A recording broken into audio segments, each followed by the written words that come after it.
Muy buenas noches, soy Omar Mariluz y estas son las 5 de las 7. Hoy miércoles 10 de febrero ha habido conferencia después del Consejo de Ministros. Lo presidió la presidenta del Consejo de Ministros, Violeta Bermúdez, junto a la ministra de Salud, Pilar Macetti, y el ministro de Economía, Waldo Mendoza. Qué duda cabe, los dos sectores importantísimos. Sin tanto rodeo, se extiende por 14 días más la cuarentena, hasta el 28 de febrero. Esta cuarentena focalizada, pero esta vez se ha focalizado no en regiones como las que se nos dio hace unos 15 días, sino en provincias. Son 32 provincias que están dentro de esta cuarentena focalizada. Se continúa en Lima Metropolitana y el Callao. Pero no solamente se anunció esto, otro anuncio importante y positivo realmente es el acuerdo firmado, concretado con el laboratorio Pfizer. 1.050.000 vacunas llegarán a nuestro país entre marzo y abril. El dato nuevo interesante aquí es que van a llegar 250.000 dosis en marzo y 800.000 dosis en abril. En un principio se había dicho 400.000 en abril, pero ahora van a llegar el doble, 800.000 en abril, y el fin de semana estaría llegando el otro lote de 700.000 vacunas del laboratorio chino Sinopharm. Así avanza también el proceso de vacunación. Vamos a ver si se cumple o no, si se está cumpliendo o no esta cuarentena focalizada y qué implica el hecho de que se esté extendiendo por 14 días más hasta el 28 de febrero. Vamos a conversar de estos temas en este momento con el doctor Percy Maita Tristán, director de Gestión de Proyectos y Promoción de la Investigación de la Universidad Científica del Sur. Doctor Maita Tristán, ¿cómo está? Muy buenas noches. Omar, un gusto estar nuevamente contigo. No, el gusto es todo nuestro y en principio tratar de entender los mensajes detrás de los anuncios que se ha hecho. El hecho de que se haya extendido por 14 días más esta cuarentena focalizada implica que lamentablemente las cifras todavía no son alentadoras, implica que todavía no hemos podido controlar esta segunda ola. Sin duda. De hecho, tenemos indicadores que nos van a decir qué tan bien vamos o qué tan mal vamos. Entonces, tenemos un primer indicador que es el porcentaje de positividad de PCRs o pruebas moleculares. Lamentablemente, ese indicador no ha caído y es el indicador más precoz que tenemos. Es decir, cuántos casos agudos o nuevos tenemos independientemente de su gravedad. Ese es el primer indicador que nos debe dar la alerta si estamos cayendo o no. Y lamentablemente no estamos cayendo. ¿Qué nos dice ese indicador en este momento, doctor? Que sigue habiendo transmisión alta. Y que dado que hay transmisión alta, esto todavía va a redundar en una semana más en mayor hospitalización y en un par de semanas más en mayor número de muertes. Por tanto, no creo que duremos solamente 14 días más. Ahora, y se lo preguntaban a la Premier durante la conferencia, si se iba a continuar, digamos, en estos nuevos 14, 15 días hasta el 28 de febrero, con el mismo nivel de rigurosidad o fiscalización en el cumplimiento de la cuarentena, porque lo que vemos en las calles, lamentablemente, es que la gente se sigue movilizando. Entonces uno se pregunta, ¿está funcionando realmente o ha funcionado realmente esta cuarentena focalizada? Y si no es así, ¿por qué seguimos, digamos, recayendo en el mismo error? Es que es un tema de equilibrio. Y de hecho, a ver, al comienzo muchos se quejaban de que no era más estricta y otros se quejaban de que no era mucho más libre o porque hay cuarentena. Lo que tenemos que tener todos en cuenta es que la transmisión del virus sigue habiendo, en Lima y Callao sigue habiendo. Durante toda la semana hemos escuchado y hemos visto reportajes donde los hospitales públicos están ya al tope porque no hay camas de hospitalización ni UCI con oxígeno. La demanda de oxígeno es mucho mayor de la capacidad de producción que tenemos. Por tanto, el sistema ya está saturado. Necesitamos bajar la transmisión. Entonces, algunos se preguntarán, ¿deberían ser más fuertes las medidas? Pero el problema que tenemos también es que medidas más fuertes aún tendríamos peores desenlaces económicos. Entonces, están buscando el intermedio y creo que la decisión más acertada es lo que han presentado ahora. Ya no decir que están trabajando a nivel regional, sino a nivel de provincias. Esto permite focalizar un poco mejor las intervenciones. Eso es bien interesante, doctor, y le pido que lo explique con mayor detalle, ¿no? El hecho de pasar de regiones a provincias implica que se está ampliando la cuarentena para un mayor número de población, ojo, estamos hablando de 32 provincias, o implica lo contrario, que se está reduciendo la población que va a estar, digamos, dentro de estas cuarentenas focalizadas. ¿Cuál es el mensaje ahí? En realidad se reduce. ¿Ya? ¿Por qué? Porque cuando yo veo, y si estamos revisando la mayoría de capitales de provincia o regiones de la provincia principal de cada región, son las que tienen la cuarentena extrema, Sí. por decirlo de alguna forma. Entonces, por una provincia estábamos penalizando a todas las demás provincias.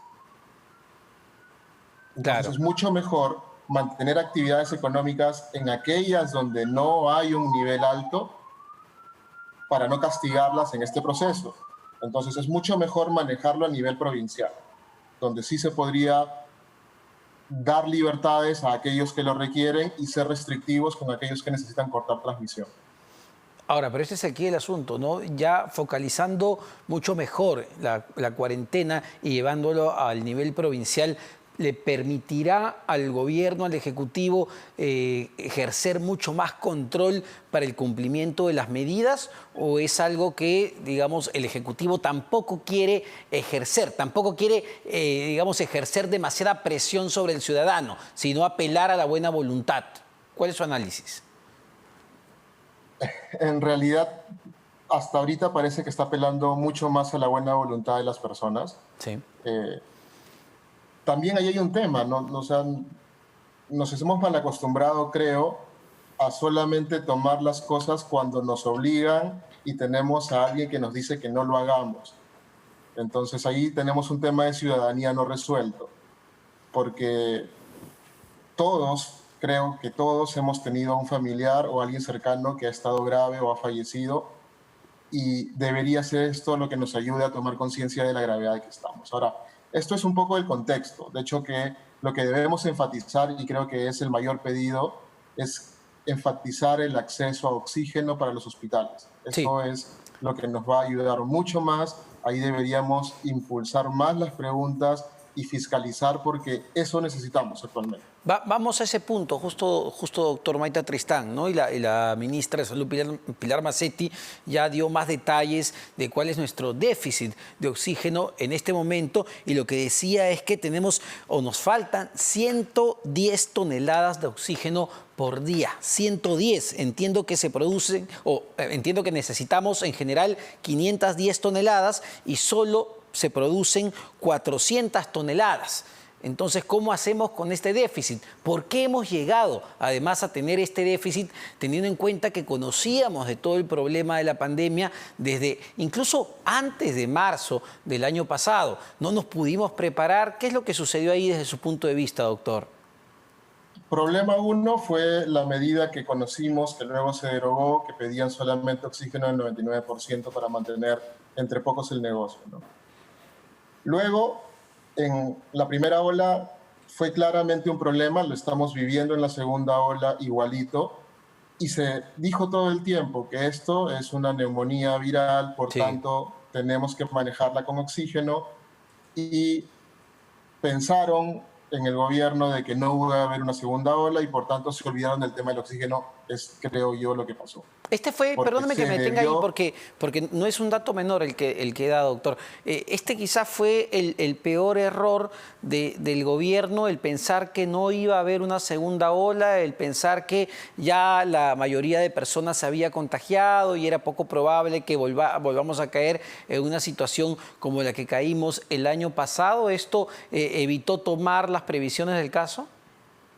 Bueno, por las acciones asumimos que eso ha debido ser. No estamos en las discusiones de los ministerios de PCM para poder saber si esa fue la lógica que tomaron, pero en la práctica creo que es la única explicación que podríamos tener a que no se haya seguido implementando la dotación de oxígeno de hospitales, ¿no?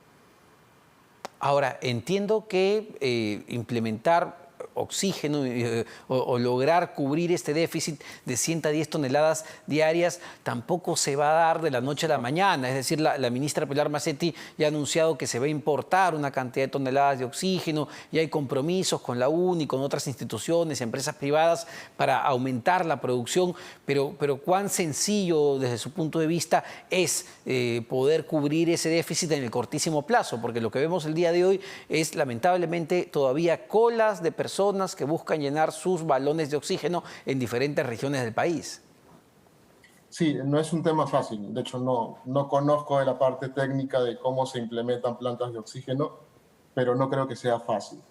Ahora, el problema ¿cuál es? Mucho tiempo hemos estado diciendo respecto al manejo de los pacientes. Si un paciente se le mide saturación y esta saturación empieza a caer de 95, 94, 93, 92, sí, debería ir a un hospital a manejo. ¿Qué es lo que estamos viendo ahora? El problema que tenemos es que no hay disponibilidad de camas y varios pacientes se están manejando con oxígeno domiciliario. Allí hay un tema importante. Si alguien decide manejarse con oxígeno domiciliario, es importante que lo haga con manejo médico.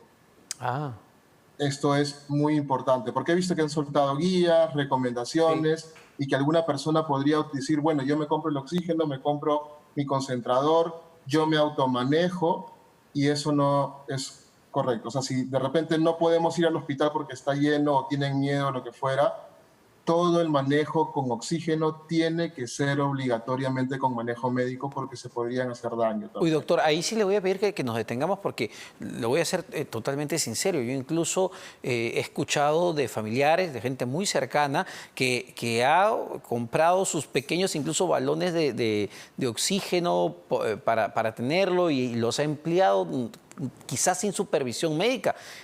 ¿Cuál debería ser el protocolo adecuado para el uso del oxígeno medicinal si es que no estoy yendo a un hospital?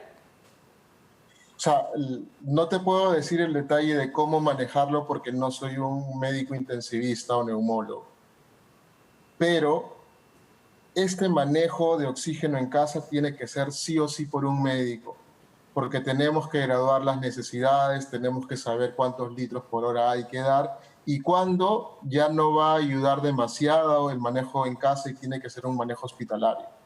Entonces, la recomendación allí es, si decidimos un manejo domiciliario, tener el manejo de un médico. De hecho, algo que estamos pidiendo es que las sociedades médicas o el colegio médico entrene a los médicos que están haciendo este manejo domiciliario para que sea de la mejor forma y se coordine mejor para, por lo menos, el bloque de pacientes que se pueden manejar a nivel domiciliario con concentradores o balones de oxígeno tengan un seguimiento adecuado y aquellos que no poder derivarlo en forma correcta. Perfecto, doctor. Muchas gracias, sobre todo por esta aclaración siempre importante, ¿no? Tengamos muchísimo cuidado, a veces por la desesperación, claro, queremos que nuestros familiares accedan al oxígeno medicinal y podemos terminar haciéndoles un daño, siempre con supervisión médica o con personal de salud, quizá una enfermera que sepa del uso y la administración de este oxígeno medicinal. Muchas gracias, doctor Percy Maita Tristán, director de Gestión de Proyectos y Promoción de la Investigación de la Universidad Científica del Sur.